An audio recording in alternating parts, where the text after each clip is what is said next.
Minus pause. Stop. Call. Minus 11 point. Speech off. Okay, I'm back. The other disappointment that happened last night,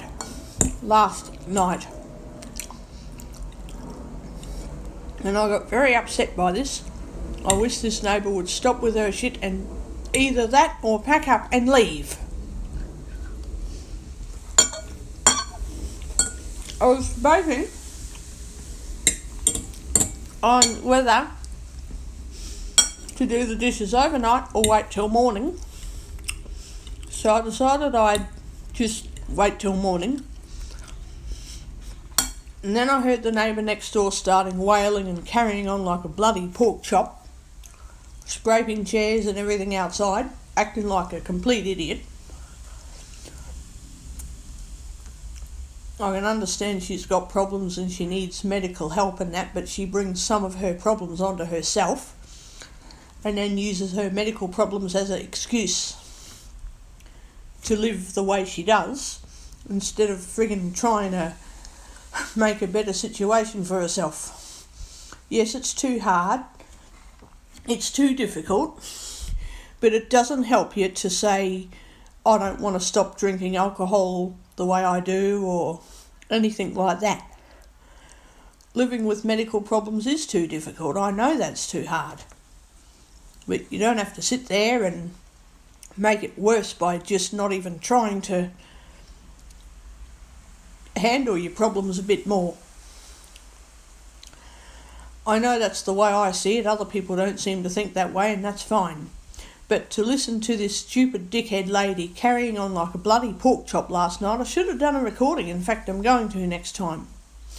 I won't identify the person. I'll just say a person living next door to me. So there will be no identification. I don't do that. Unless I have to, but I usually won't. Usually won't just identify people. So yeah. She was carrying on crying and acting stupid as.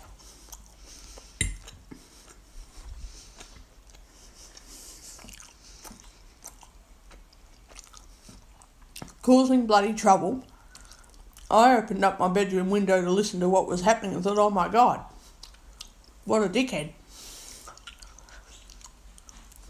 It did not occur to me to do a recording because I myself was quite upset, thinking, what the fuck do I do? Then I thought, you know what? Don't do anything. Don't try and alert the neighbours. Don't try to get anybody involved directly myself. Let somebody else be responsible instead of me for a change. And don't worry about it. Yes, I was upset to listen to her carrying on like a bloody pork chop, but don't worry about her. Just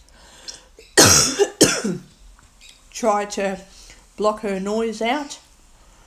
Try to block all the carrying on out. And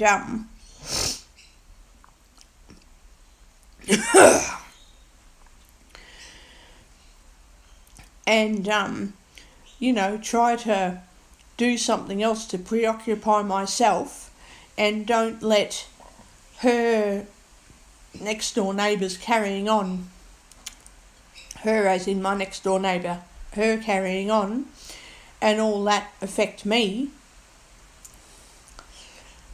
And don't try to actually get any kind of support or help or attention. Just let somebody else deal with it. Let it be someone else's problem. It affected me by the fact that her carrying on and noise was making me angry and upset at the same time. I'm thinking, bloody stop carrying on. But at the same time, it's not my problem, since a few weeks ago I decided I wasn't going to be her friend. So everything she did was my problem while I was her friend. It's like not my problem, but I know about it, so I need to help. Well, now I'm not her friend, so then I still know about things that I hear happening, but because I'm not her friend, I technically don't need to help her. I don't need to feel that it's a problem that I know about, and because I like her I need to help her. I don't feel any of that obligation because I don't like her. I'm not her friend. So anything I do hear about that I don't like, I really don't need to make it my problem to help her if it's not benefiting my friendship with her that I don't even have.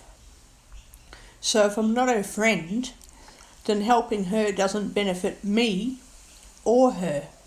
Because if I try to help her and I don't have any friendship with her, then she's going to be worse off than if I didn't help her.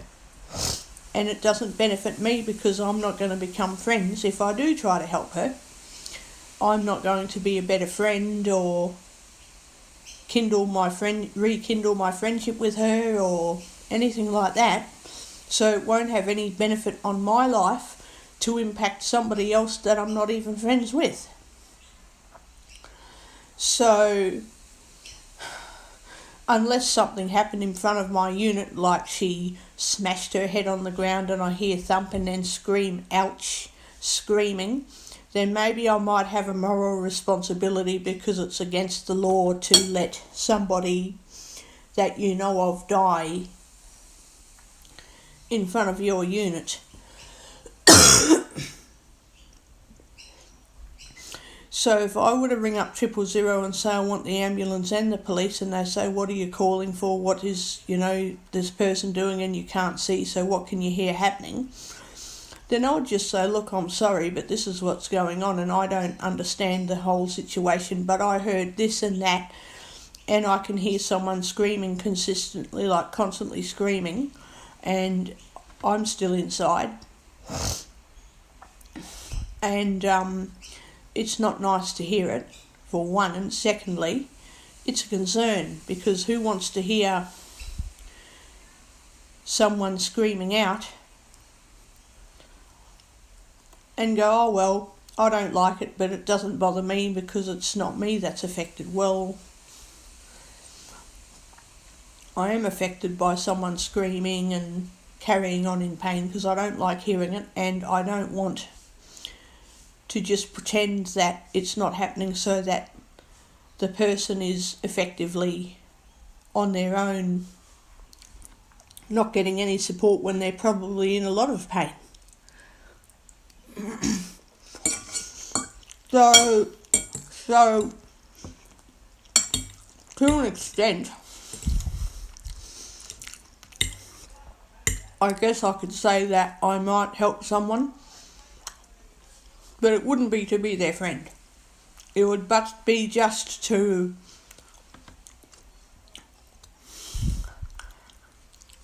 pretty much, as selfish and nasty as this sounds, it would be just to shut them up, quieten them down.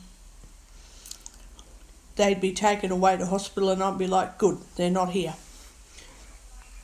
And they're not going to keep screaming in pain and I don't have to listen to them. Yeah, that does sound very nasty. But I don't intend to help this neighbour to be her friend. I'd be helping her to get rid of her, to shut her up. And then when she comes home quietly, after a few days or a couple of weeks, then she'd be at home quietly and I wouldn't have to listen to her. It wouldn't be because, I wonder how she's going, I hope she's okay. I wouldn't be thinking of any of that. I'd assume that if she's quiet, she's probably okay, but then she might not be okay. But I'm not thinking of any of that. I'm just thinking, good, she's not disturbing people, making any noise, that's good, she can shut up and stay that way. I'm not hoping that she's okay or that something, at the same time I'm not wishing harm either.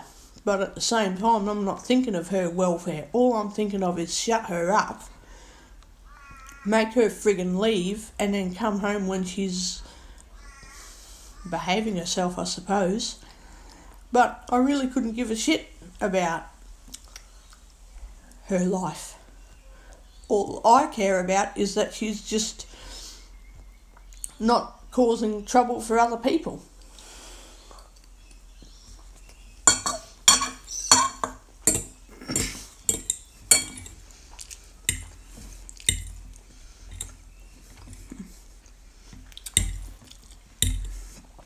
So yeah, the way she carried on last night was shocking. I nearly went out in the taxi as well. I nearly forgot to mention that, and I thought, why should I go out in a taxi when I'm the one that's got it together and I can play cards and sit there and feel like shit because of something that I don't want to listen to from someone else, when she should get off her ass and get in the taxi and go out.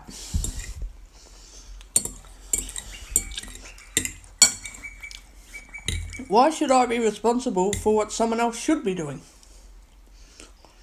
So I laid down, opened up solitaire, and played cards until I fell asleep.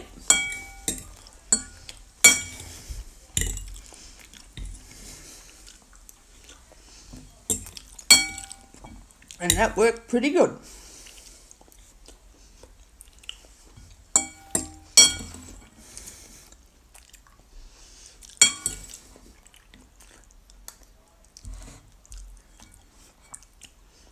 That worked pretty well. Because then I woke up and the phone was underneath me. And it was flat, so I charged it. I'll need to charge it a bit more soon. And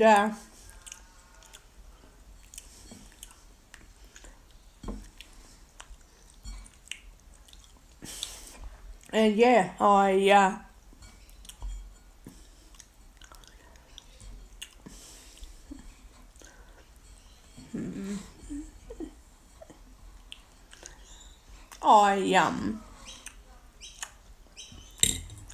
had coffee and tea, I guess, with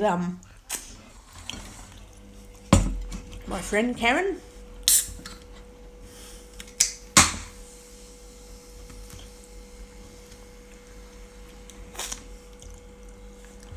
And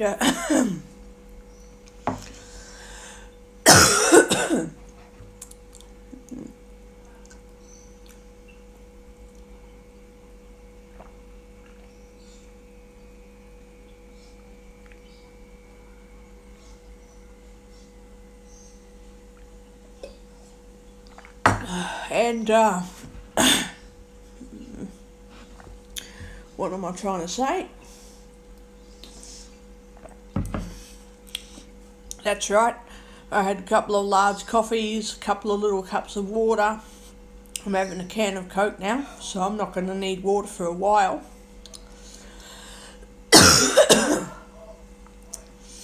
And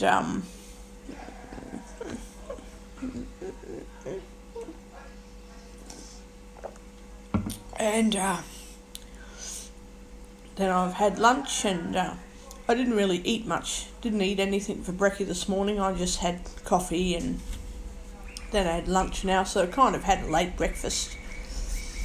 My doctor isn't concerned about that so much as he's concerned about if I'm not eating properly consistently, just not eating properly. You know, I think it's his terms of not eating properly are if you're eating 2 meals a day or less. No, what is it again? No. Oh, I'm trying to think of what he says, because he talks. I know I do most of the talking, but he still gives out a lot of info. His guidelines is that I need to eat at least 3 meals a day. So obviously once in a while, if I have 2 meals a day, that won't be a problem, because I also eat snack foods. I don't just eat 2 meals a day and I eat nothing else. Wow, that's it. I do have snacks in between 2 or 3 or even 4 meals a day. So his guidelines for his assessment for me is that the doctor wants me to keep eating consistently. It doesn't matter about the time frame, whether I eat late in the day or early in the morning or late at night or whatever. I have to be able to eat consistently throughout the day, whether I start later in the day or earlier in the morning.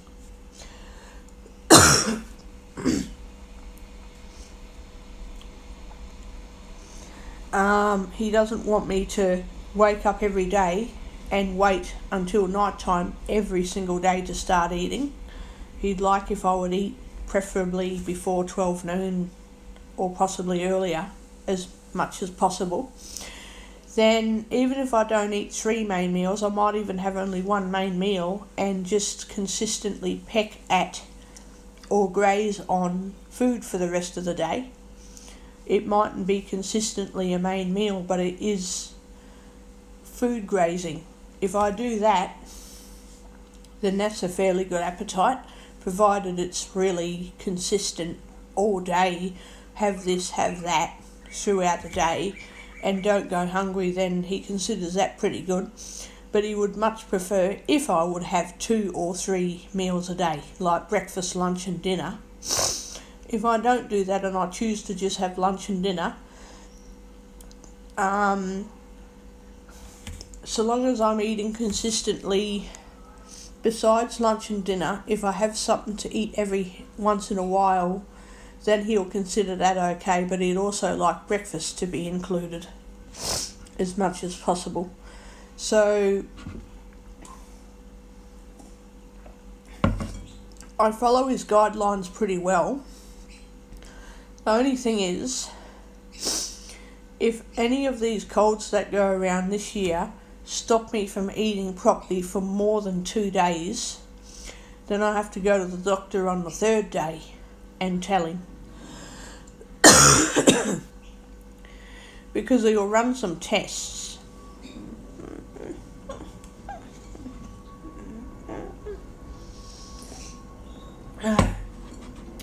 He'll run some tests and find out if I'm just not eating because I feel crook or because something else is severely wrong and I really can't eat. And so he'll determine what treatment I receive then.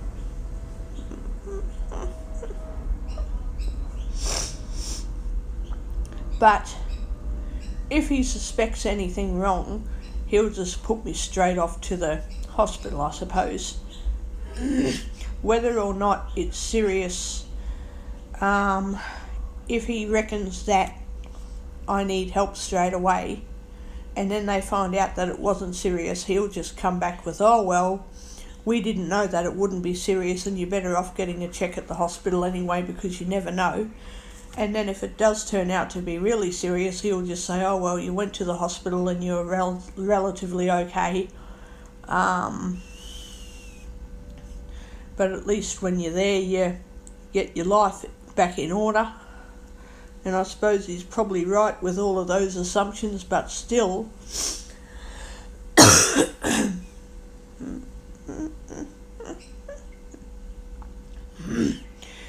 it'd be nice to just not have to deal with the hospitals or anything like that. So yeah, I didn't know that my doctor sends some people with a common cold, to the hospital just to get them treated with a whole heap of shit medications that they give you when you're sick and dying from food poisoning from rotten food, just in case something happens. And then it doesn't, and they say, oh well, unnecessary treatment, waste of time. Oh well, you're still alive, it's okay.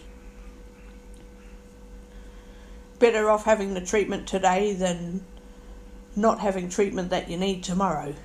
Oh well, whatever. You're better off wasting your time than getting into a 6-foot grave. Oh well. So yeah, that makes sense, but it's an inconvenience for me. I suppose it wouldn't be if I were treated unnecessarily for something that wasn't really true, but symptoms say that it's true, but then it's not really happening. But the unnecessary treatment did some good, because instead of getting worse, I would just get better normally as if nothing happened. Like, I suppose that does make sense, but yeah, it's still shit. It's fucking inconvenient. It's like the doctor a few weeks ago tried to treat me for food poisoning that he thought I had, cyanide poisoning that he thought I had, diabetes that he thought I had, only to discover that I didn't need treatments for any of those, but he was getting me ready for it by doing some tests and getting me ready to have medication, that he discovered that no, I didn't need any of those medicines, so he didn't even prescribe them. And I thought, what? So I've put silver beet in my meal and cooked it properly, made sure I cooked it for ages, but because I guess he didn't see any of that, the doctor decided he was going to get ready to write a script, and if I pass his exams, then he wouldn't write the script. I'm like, what? So he knows what medication I would have needed, that I didn't even need, had, in mind to write a script or send me to hospital. So he got me ready just in case I didn't pass my exams, and touched my arm to feel for the pulses and asked me what symptoms I have from drinking too much at once, asked me why I drink so much fluids all in one go, like if I have a large cup of coffee, I've got to have another one sometimes, then I've got to have a couple of little cups of water because, yum, I need a break from drinking all of that coffee. Then I have in mind to have orange juice, so I have that, and then I've got to have hot chocolate, and I'm finally satisfied, but I'm going to the toilet all the time, thinking, oh well, that's just how it is, and I'm fine for hours, hey, I don't hardly need water for hours after that. But due to not taking note of any of that, because he doesn't live with me, he just took it that, what are you not telling me, and you don't know that you're sick, so what do you feel like this, and do you have that, and all this kind of shit. And I just said, oh yeah, well, for a few minutes I feel a bit crook in the guts from drinking excessively, and it goes away and I have more to drink and I don't feel so crook, I just get better. And it doesn't happen consistently every day of the week and all this shit. And he decided that that's just normal for excessive eating and drinking, being greedy is all it was. Like, hello, I knew that, but he decided to test for that. And when he decided that my symptoms were associated with just being stupid and greedy, he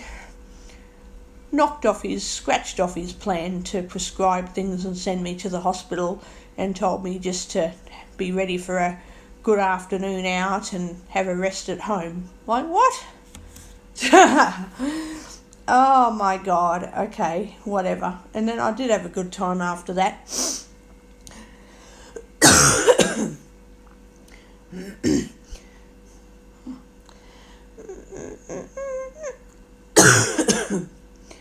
But the doctor just had to do some tests to rule out cyanide and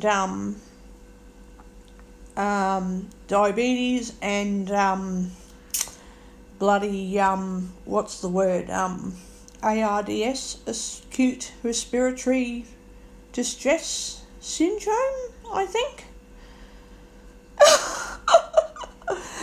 Oh fuck, I don't know.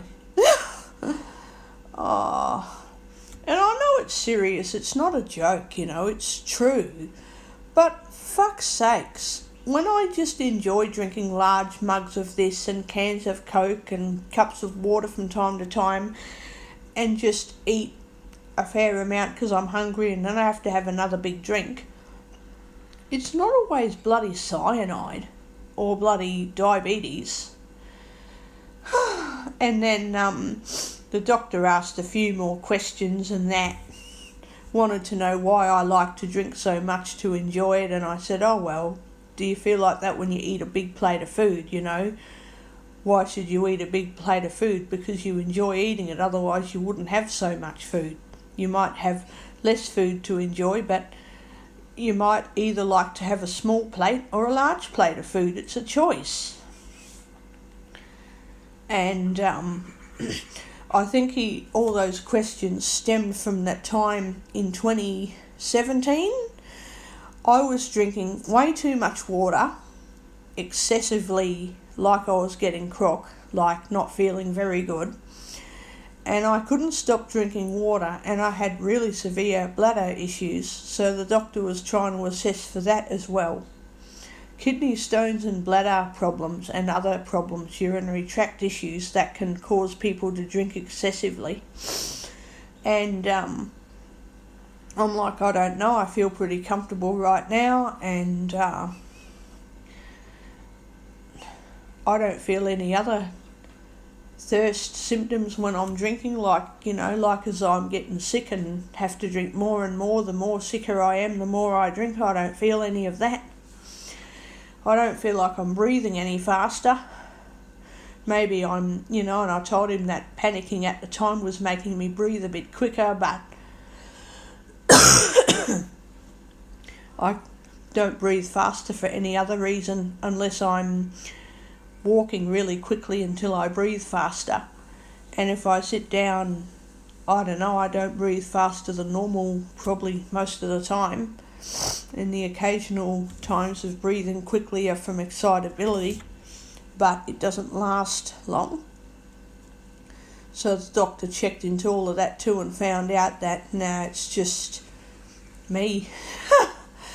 So yeah, he checked for a few fatal conditions the other week that weren't even happening. And I nearly got treated for something that wasn't even true. Didn't even exist in my life.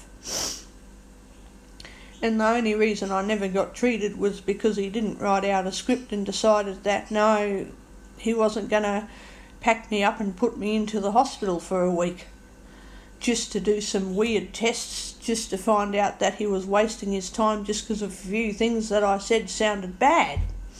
And all it turns out to be is being a greedy pig, a fat pig. And I suppose being greedy can mimic cyanide poisoning, because some people who have cyanide intoxication act like pigs, greedy and spewing up and breathing difficulty. And in my case, it's from being a pig and eating so much that I can't bloody breathe. From being a bloody pig. And yeah, discovering that I did cook the silver bit properly, well, there wasn't much he could say to that, apart from, oh God, And yeah, he's one of these people, my doctor is, one of these people that would treat people for no reason, just because of symptoms that they have, just so that he can say that he didn't mean to waste their time, because he'd rather give them the wrong treatment that isn't going to hurt them really, but it's the wrong treatment, than wait until he realises that he did make a mistake and should have treated them and then they're dead. So if he gives you the wrong treatment and it's a mistake, but it doesn't hurt you or make you sick, it's just not necessary, then you're still alive, and that's what he looks for. And I'm just like, you're not doing that to me. I won't let you do that. I won't take medication that I don't need. I'm not doing that. I'm not going to take it.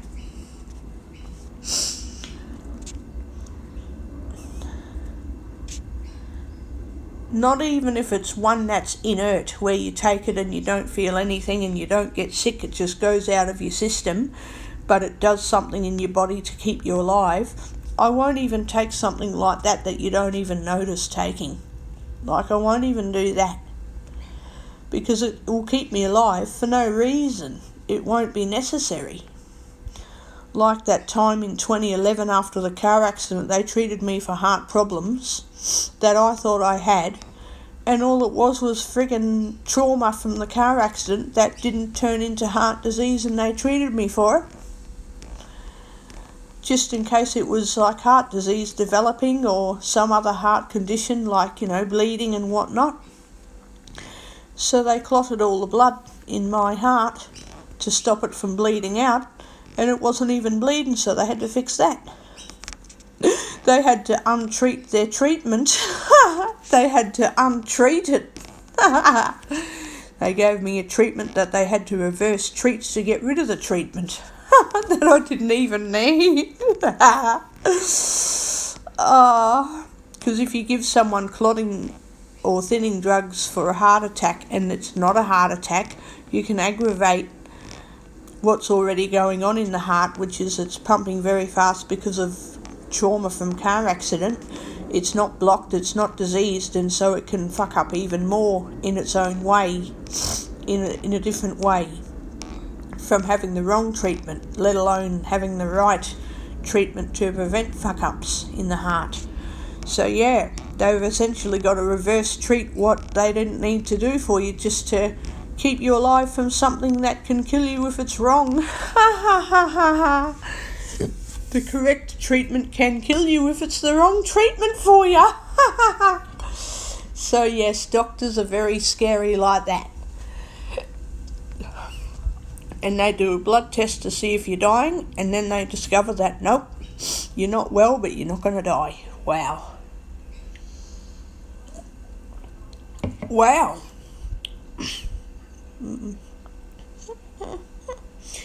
And my heart was racing, which they had to slow it down.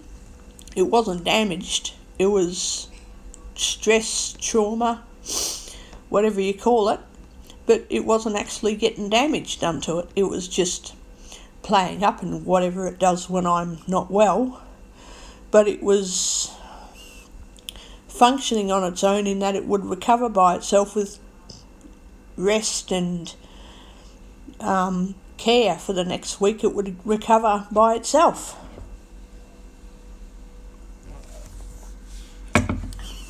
So yeah, how amazing. How freaking amazing.